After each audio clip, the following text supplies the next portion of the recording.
Sa video na ito ay samahan niyo ako na i-explore ang napaka-aesthetic at luxury style ng barko na ito.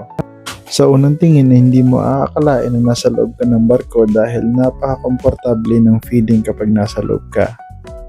Bukod sa malawak na yung area ay marami ka pang pwedeng pagtatambayan na talagang marirelax ka sa buong biyahe mo. Dahil meron sila ditong sun deck na kung saan ay kapag umupo ka dito ay tanaw na tanaw mo yung buong dagat. At kung hindi ka naman satisfied dun sa loob ay pwede ka namang lumabas dito at magpahangin at tumambay rin maghapon.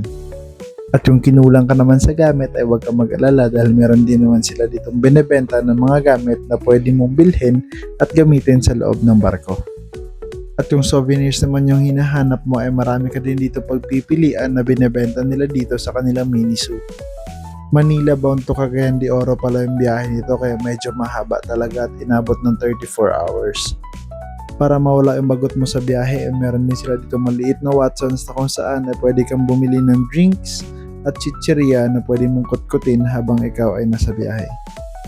At kung mahilig ka naman sa sweets ay meron din sila dito mga cakes at coffee shop na pwede mong pagtripan habang ikaw ay nasa biyahe. At kung mahilig ka naman sa heavy meals ay meron din sila dito mini canteen na kung saan ay nagsiserve din sila ng iba't ibang klaseng masasarap na pagkain na kung saan ay masasatisfied ka talaga sa meals mo. At yung canteen na to ay sa gabi nagiging mini bar na kung saan ay pwede ka mag-request ng song at pwede ka ding makiduwit sa kanila.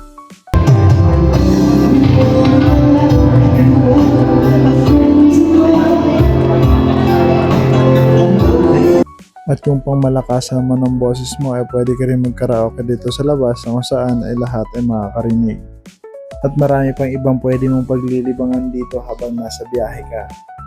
Hanggang dito na tayo guys at kung ikaw ay nasatisfied sa video na ito ay don't forget to like and follow para sa mga susunod na video.